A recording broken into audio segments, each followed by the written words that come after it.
Hi,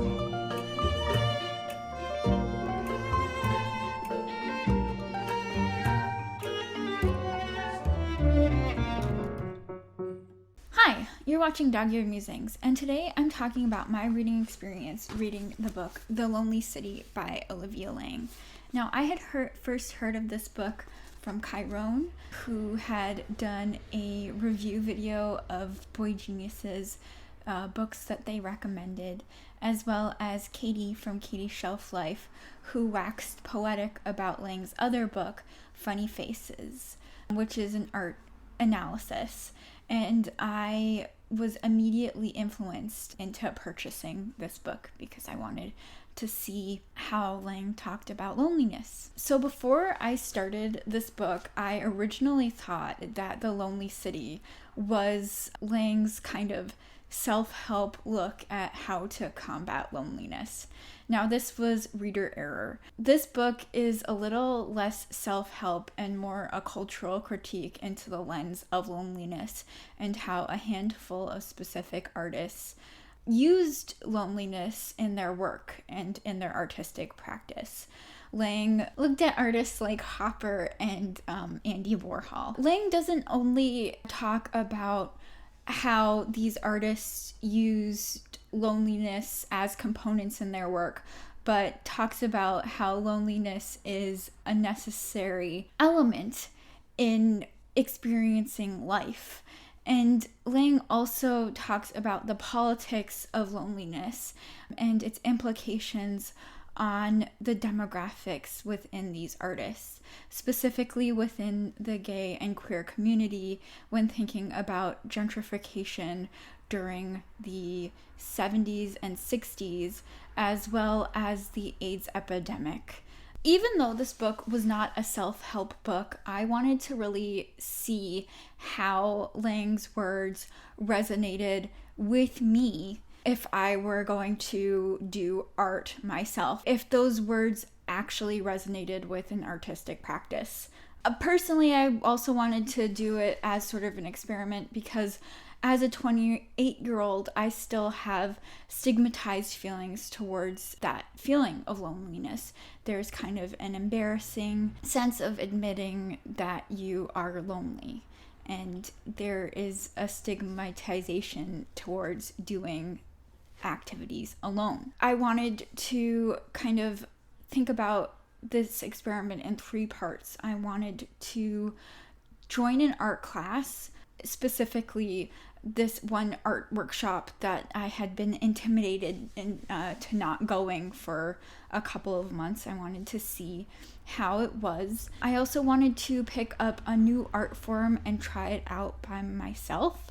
And then finally, I wanted to experience eating a meal by myself. So how did the experiment go? Well, when I think about being alone, I think about a feeling that's very similar to feeling alone is kind of a feeling of putting on a pair of wet pants. Now, that sounds really awkward to say out loud, but bear with me. This metaphor makes sense. It reminds me of the feeling of loneliness because it's heavy. It feels heavy to be lonely, and it's awkward and uncomfortable. And the moment that you put the thing on, you want to be out of it. So how did this experiment go? Well, the studio art class. Well, I was immediately intimidated even before going into the art class. So much so that I didn't end up filming any B-roll of me going into the art class because I didn't want to feel awkward with bringing my camera in. So I'll talk more about it. The class itself also was uncomfortable. This is no fault to the teacher. I felt myself comparing myself a lot to the other artists in the room. These were artists who were, in a lot of cases, professional artists.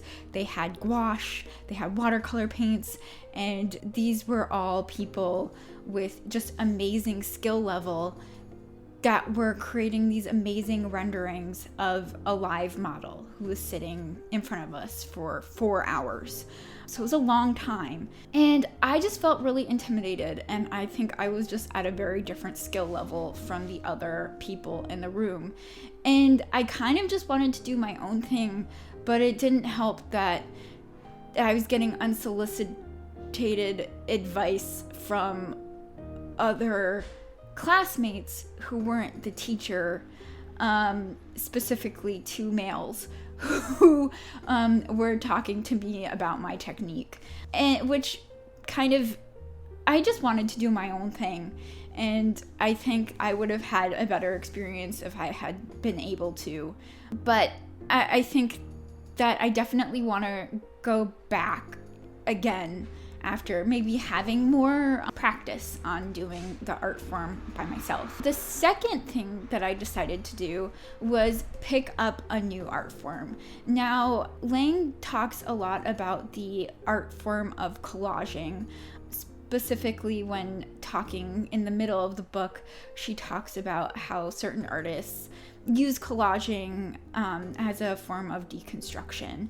And I really wanted to try this art form by myself. In my research, I ended up finding this book called Open Studio, which is just a collection of do-it-yourself art projects that are actually led by a bunch of modern contemporary artists like Miriam Abramkovich, George Kondo, Will Cotton. These are all like very famous artists. And I studied art history, specifically contemporary art, so it was really exciting to find this book, especially since it's a Phaidon book, which, like, if you do art history, or even, I guess, go into any museum, if you pick up a Phaidon book and look at the price tag, it's kind of scary. This book is retailed at $70, so it was really awesome to find this book in the library and be able to use it just for this art project. And so there was a segment on collaging written by Micheline Thomas, who is a famous collage artist. And I really liked how Thomas kind of goes into their exploration of collaging. It really reframed my ideas of what collaging is in terms of the personalized act of just the technical process of making the art, which is something that I hadn't really thought about. Thomas talks about how someone might rip or cut, as well as lay down images, is all very personal.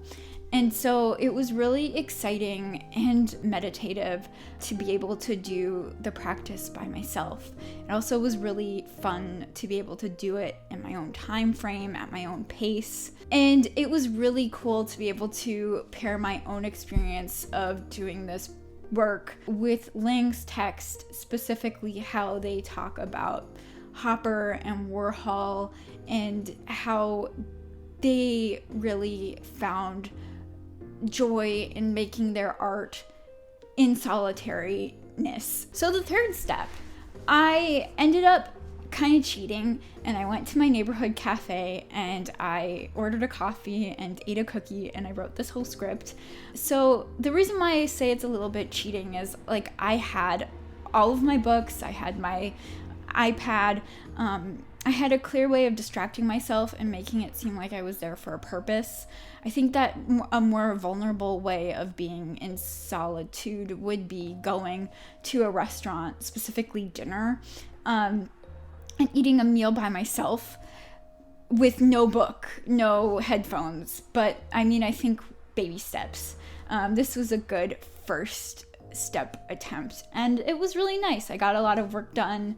I got to read my book, and it felt really nice to be alone. It was really relaxing up until I spilled a whole glass of water all over my books, ruined a book, almost ruined my iPad, and ran out of the cafe.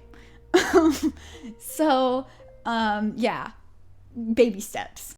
So let's talk a little bit more about Laing's book after doing the experiment. What did I think about the book, and what are my main takeaways? So I really enjoyed the experience of reading this book. I first want to preface that I really enjoyed reading this text. There were two kind of things that I really wish that Laing had delved into a bit more, though, so I'll go into that first. So Laing talks about aspects of gentrification, and they talk about the AIDS epidemic, and I really wish that Laing had been a little bit more intersectional with their dissection of these topics. It felt for me in my own reading experience that BIPOC experiences, specifically Black artists, were kind of afterthoughts in Laing's writing.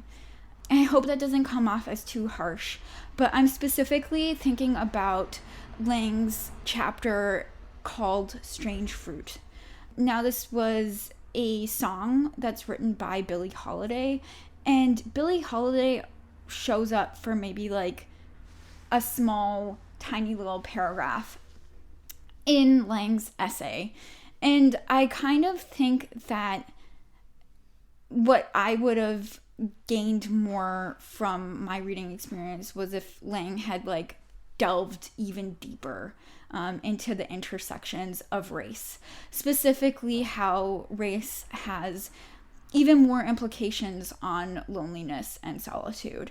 And this book made me think about other artists, specifically writers who do similar work to Olivia Laing, who talk about cultural critique in an intersectional lens, specifically Hilton Als and Durga Chu Bose, who talk about pop culture and art in a way that kind of lends itself into a little bit more of an intersectional lens. Another thing that I kind of wish Laing had developed a little bit more nuance to, which, I mean, to be fair, it was 2016 when this book was published, was Laing's view on technology, which, again, not to sound too harsh, veered a little bit on the Luddite side.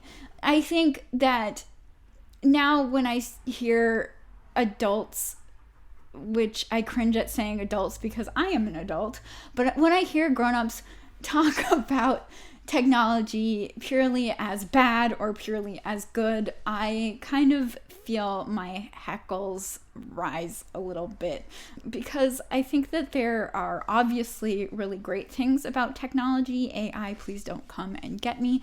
But also there are some scary things about tech too. And I think when we think about loneliness, and specifically the tools that technology has in both building a community and isolating, I think that there is probably more of a nuanced commentary that we can have on it. Laing could have maybe delved a little bit deeper into. I say that, but also maybe this is a more personal thing. We talk about technology so much. Is talking about tech in that way even worth a conversation? I don't know. Is that too hot of a take? I guess you can come at me in my comments. But again, like I said before, despite these two things, I really enjoyed Laing's personal reflections on loneliness, as well as their look into the deeper art world and how specific artists use loneliness, which is like a universal feeling, to kind of harness their artistic practice. It really had me thinking deeper and feeling way more empathy for people around me, and also wanted to understand a little bit more about the artists who I really enjoy. I really also loved being able to take a step back into the art history world, and it made me really want to read more art history books. So I think I'm gonna definitely look into more new and contemporary titles that focus on this cultural critique in the future. Overall, this book made me feel happy to create and be alone, and to hopefully find collaboration in creating. So that was kind of my main takeaways of Olivia Laing's The Lonely City. I'm Monika. You've been watching Dog Ear Musings. Happy reading.